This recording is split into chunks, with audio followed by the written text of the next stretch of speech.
tahun pengguna Office Surgul. Saya rasa kemarin-kemarin kalau saya mau sholat itu rukuknya agak sakit, naik tangga juga tersendat-sendat gitu ya. Tapi sekarang alhamdulillah udah aman dan nyaman. Ini adalah misi bersama kita untuk menyediakan solusi nutrisi terbaik bagi masyarakat. Saya sampai pada kesimpulan dan saya katakan bahwa ijazah Pak Jokowi adalah palsu dan segera harus diadili. Sebaiknya Anda tutup channel ini, nggak usah nonton lagi karena tidak mungkin keluar dari mulut saya. Saya lalu dikontak teman-teman saya satu angkatan dari kampus, bahkan beberapa yang masih mengajar di kampus UGM ya. Tapi kamu yang serahkan ijazah ini? Oh tidak, ijazah saya masih di tangan saya. Jadi dia tidak pernah menyerahkan ijazahnya kepada siapapun untuk diviralkan. Ijazah Pak Jokowi yang selama ini beredar itu juga memang sengaja dinaikkan orang dengan maksud-maksud tertentu ya. Dan bukan berasal dari Pak Jokowi sendiri. Yang namanya font Times New Roman itu sudah dibuat sejak tahun 1932. Digital forensik itu hanya bisa diterapkan untuk data-data yang bersifat digital. Kalau data-data yang bersifat analog itu sama sekali tidak bisa diterapkan ya. Teman-teman saya seangkatan itu ada nggak yang wisudanya tanggal 5 November tahun 85? Ternyata ada 4 orang dari angkatan kami dari jurusan fisika. Ini datang dari bisikan dari orang-orang sekitar Pak Jokowi. Pak Jokowi salah memilih orang-orang ya. Jangan membebek pada hukum positif ya. Selamat sore Pak Dokter. Selamat sore Irjan. Ini part 3 Pak Dokter. Kita lanjut dari part 1 dan part 2. Kemudian ini part 3. Iya. Dan dari video part 1 dan part 2 itu mendapat ribuan, bahkan belasan ribu ya tanggapan netizen. Dan sekian banyak tanggapan itu ada yang pro dan kontra. Ya, biasa. Apa pandangan Pak Dokter? Adakah komentar-komentar yang sedikit lebih menukik ke Pak Dokter? Begini, pertama saya mesti tegaskan dulu ya. Saya memenuhi apa istilahnya ajakan Irjan dulu awal dari part 1 itu benar-benar motivasi saya adalah meluruskan cara berpikir orang ya. Tidak terseret pada cara berpikir yang cuma berpijak pada kebencian ya, maupun cara berpikir yang berpijak pada kesetiaan buta ya. Jadi saya mau katakan dulu di awal, kalau Anda mengharapkan ya, yang menonton ini mengharapkan saya sampai pada kesimpulan dan saya katakan bahwa ijazah Pak Jokowi adalah palsu dan segera harus diadili, sebaiknya Anda tutup channel ini, nggak usah nonton lagi karena tidak mungkin keluar dari mulut saya.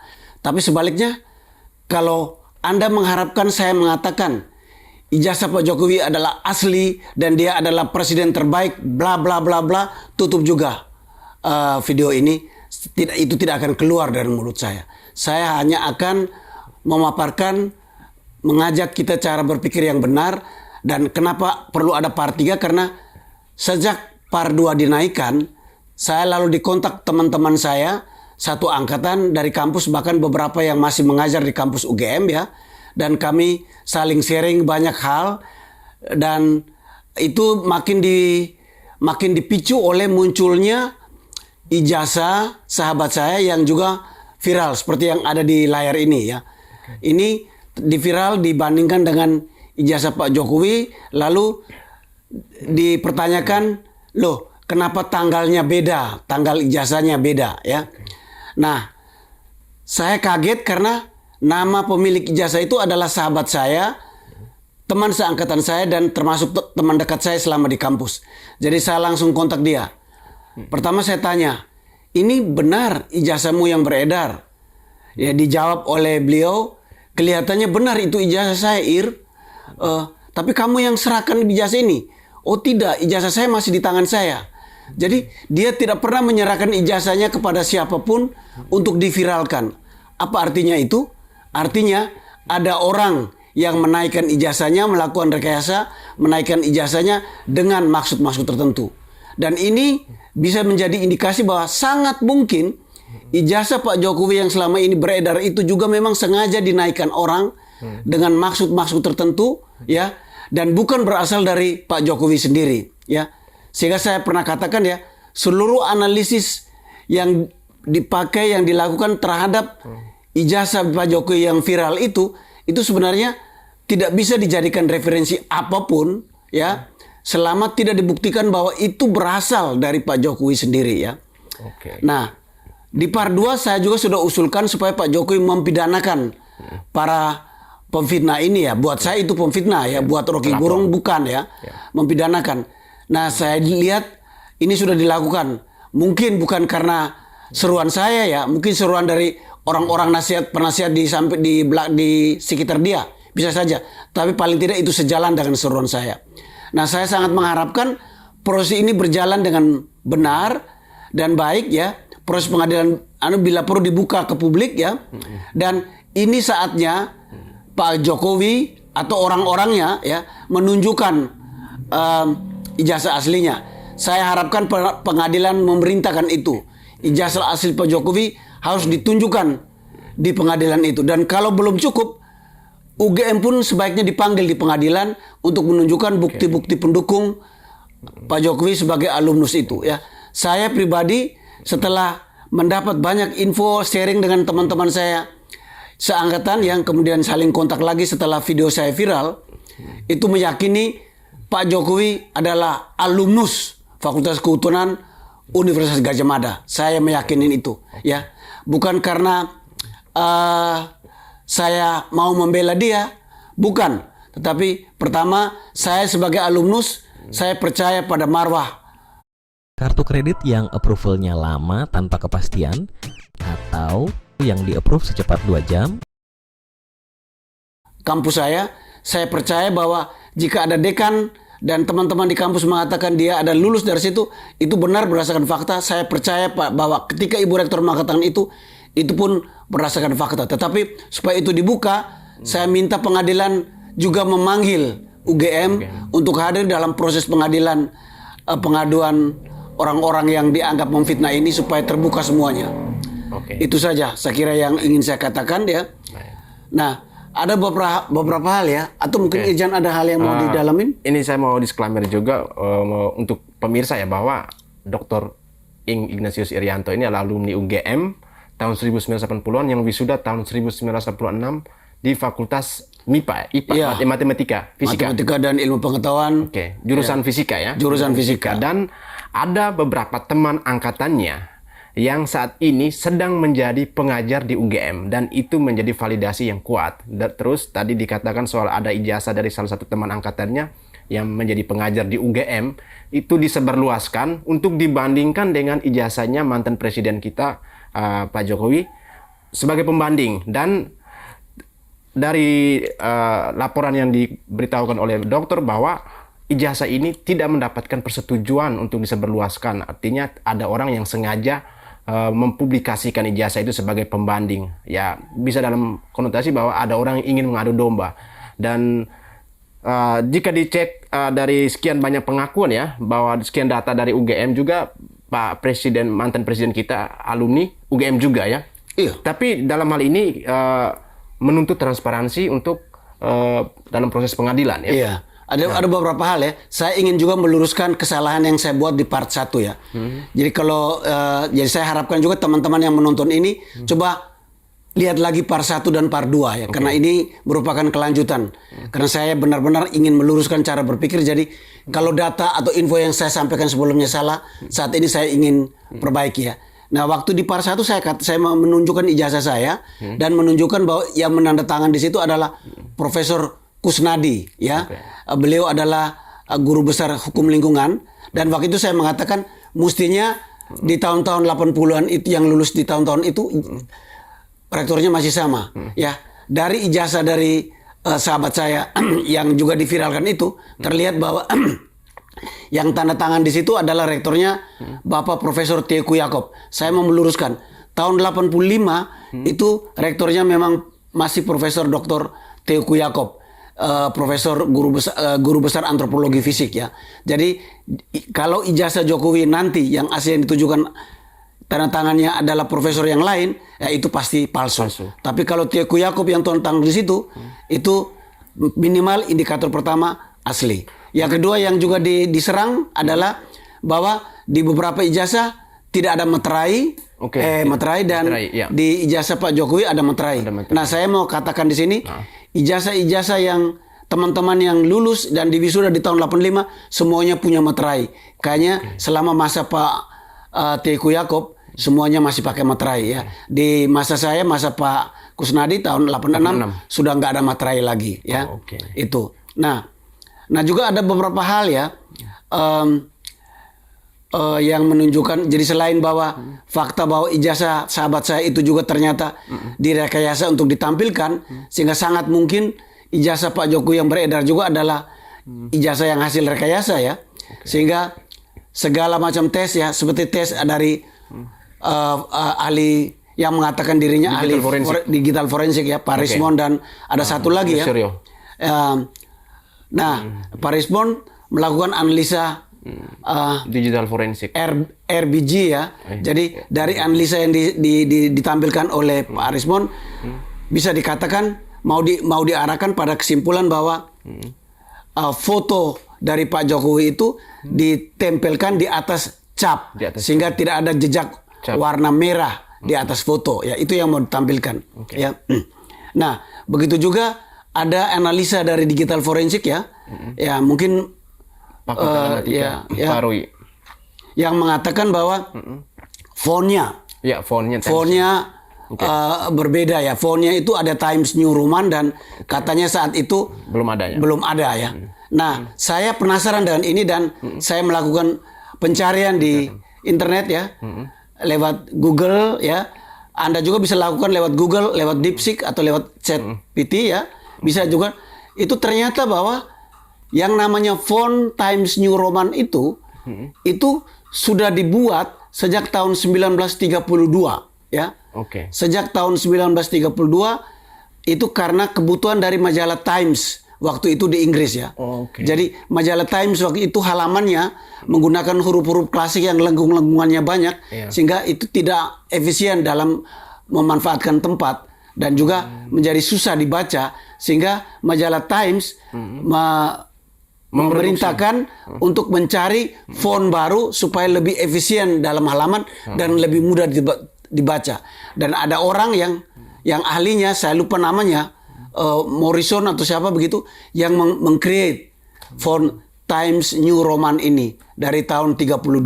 Jadi setelah itu, di tahun-tahun setelah itu, majalah Times menerbitkan korannya dalam font ini. Jadi kalau tahun 30-an, 40-an sudah bisa dicetak di dalam harian Times seperti itu. Surat kabar, Apa susahnya mencetak font yang sama di dalam satu belangko ijazah ya. Jadi kalau perhatikan itu yang font yang ditunjuk oleh Roy Suryo itu adalah font yang ada di dalam belangko ya. Di nama dan nomor itu tulisan tangan semua. Baik ijazah tahun 86 punya saya dan punya teman-teman yang lain ya, maupun ijazah tahun 85. Jadi keliru kalau mengatakan itu aneh karena ada font Times New Roman ya. Benar bahwa Windows itu menggunakan Times New Roman dalam fontsnya itu di tahun 90-an ya. Resmi menjadi font font yang diinstalasi ya, dalam komputer. Di dalam komputer itu Windows, dan menjadi font default itu di tahun 92. Itu benar ya. Tetapi font Times New Roman sendiri itu sudah ada sejak tahun 32 dan sudah digunakan di dalam percetakan. Jadi argumen ini juga sangat bisa didebat ya. Berarti apa yang dilakukan sebagai pembanding dengan timnya Pak Roy Suryo dan Pak Rismond Sianipar itu bisa dipatahkan dengan adanya status kalau mengatakan pada font ya. Pada font. Nah, sebenarnya kalau mau bandingkan font, jangan bandingkan font antara ijazah dari fakultas yang berbeda ya. Sebab bisa saja itu pencetakan belangko itu berbeda-beda tiap fakultas, bisa saja. Nah, bandingkan ijazah fakultas kehutanan yang sama bila perlu yang tahunnya sama, dan itu sudah ada fotonya ya. Misalnya yang seperti ini ya. Ini terlihat fontnya sama.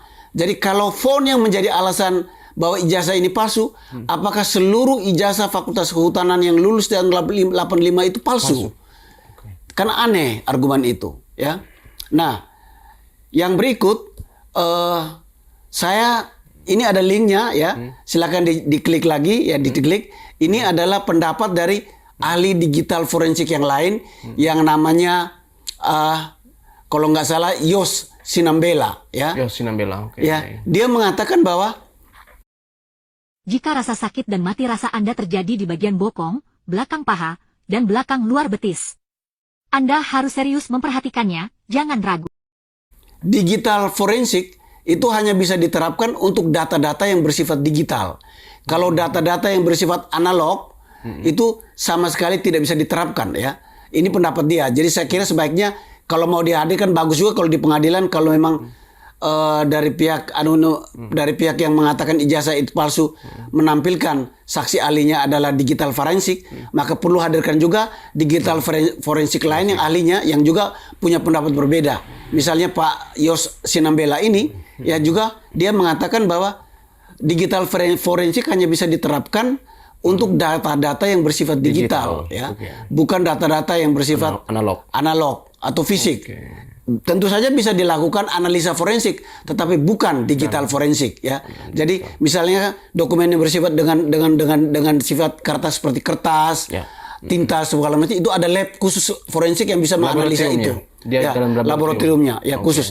Tapi tidak dengan digital forensik. Itu bukan pendapat saya, ya. Saya bukan ahli digital forensik, saya mesti katakan apalagi itu. Menggunakan AI. Ya, apalagi menggunakan AI, ya. Nah, jadi silakan aja nanti dicek ke ahli digital forensik yang lain, ya. Kalau bagaimana dengan pakar telematika, masih berhubungan dengan itu juga?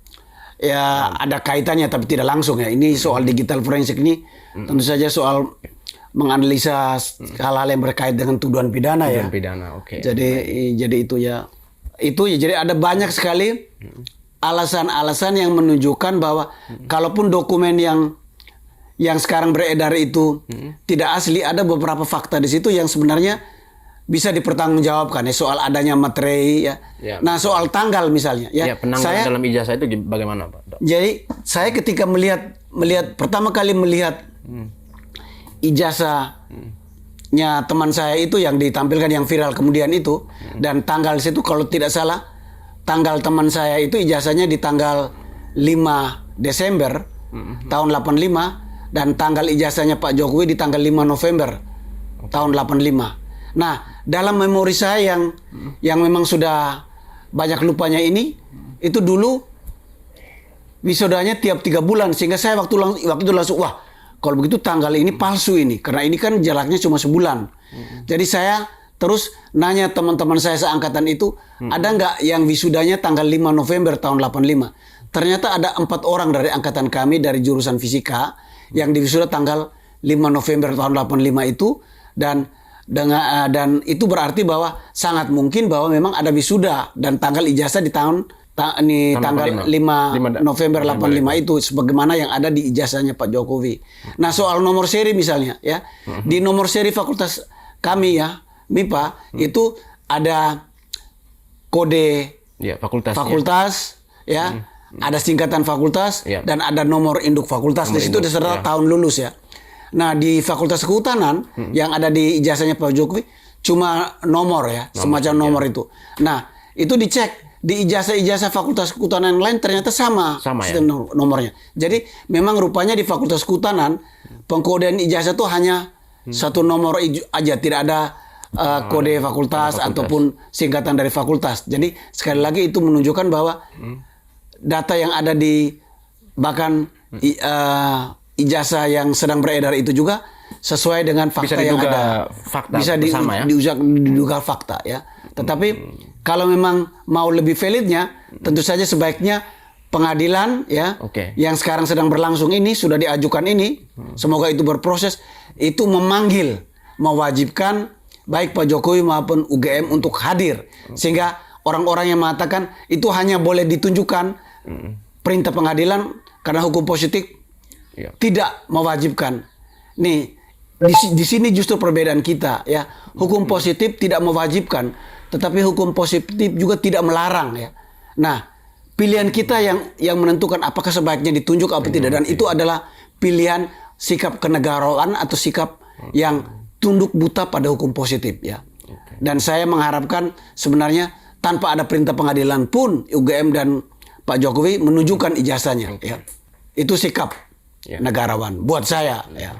Terkait yang di UGM ini, Pak Dokter, ada sekian banyak data rentetan seperti yang di part 1 kemarin ya, data-data mulai dari pembayaran SPP itu, terus data perpustakaan. Apakah Pak Dokter sudah mengkonfirmasi lagi dengan teman-teman di sana bahwa untuk memvalidasi bahwa benar-benar bahwa mantan presiden kita ini tercatat sebagai alumni dan lulus pada tahun 85? Tentu saja terhadap teman-teman saya seangkatan itu saya tidak mengkonfirmasi itu karena pasti bukan mereka tidak mempunyai akses langsung situ ya. Tidak ada jadi, akses gitu. Okay. Tapi saya harapkan kalau memang itu dibutuhkan, dihadirkan di pengadilan. Jadi data seperti surat keterangan perpustakaan mestinya ada di perpustakaan sendiri, ya. Data pembayaran SPP mestinya ada di fakultas. Data pengisian KRS atau juga misalnya KHS, kartu hasil studi per semester. Selama itu didokumentasi secara benar, mestinya ada di fakultas ya. Kalau itu diperlukan ya oleh pengadilan misalnya, ya. Berarti yang ijazah yang tersebar ini, ijazah mantan presiden kita ini, bisa diduga juga bahwa formatnya itu palsu juga atau sengaja dia ada sengaja diangkat. Okay. Nah, ya ini secara ini bisa aja adalah pertimbangan politis ya. Dan di situ saya tidak mau masuk. Hanya saya mempertanyakan motivasi orang itu ya, siapapun orang itu. Orang itu bisa saja berasal dari pembenci Pak Jokowi ya, ingin mengacau, tapi bisa saja berasal dari orang-orangnya Pak Jokowi sendiri, bisa saja ya. Kemungkinan itu bisa ada dengan agenda politis tertentu. Buat saya agenda politis apapun ini tidak mendidik, ini pembodohan ya. Dan kalau ini datang dari bisikan dari orang-orang sekitar Pak Jokowi salah memilih orang-orang ya. Salah memilih orang-orang yang menjadi pembisik Pak Jokowi. Saya mesti katakan itu. Kalau ini karena ini bukan sikap negarawan murni ya, yang mestinya bahagia, senang melihat bangsa ini teduh. Dan ini membuat kita ini seruan saya terakhir ya. Baik. Saya ingin mengajak publik semua, kita hentikan sudah komen mengenai ini ya. Kita ikuti saja proses pengadilan yang akan berlangsung. Okay. Kita tuntut supaya pengadilan transparan, meminta menghadirkan saksi-saksi seperti menghadirkan ijazah, bukti-bukti ijazah asli di pengadilan ya. Sebaiknya energi kita arahkan kepada hal-hal yang lebih penting buat negara ini ya. Banyak sekali agendanya ya. Harga-harga pangan makin naik ya.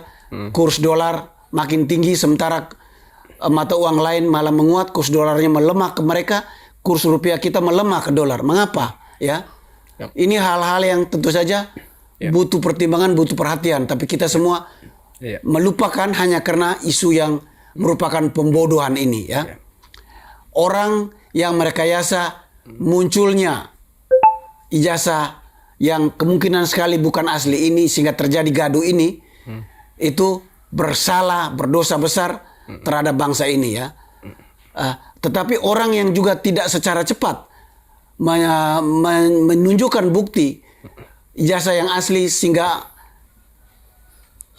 kegaduhan ini bisa segera berakhir juga berdosa pada bangsa ini.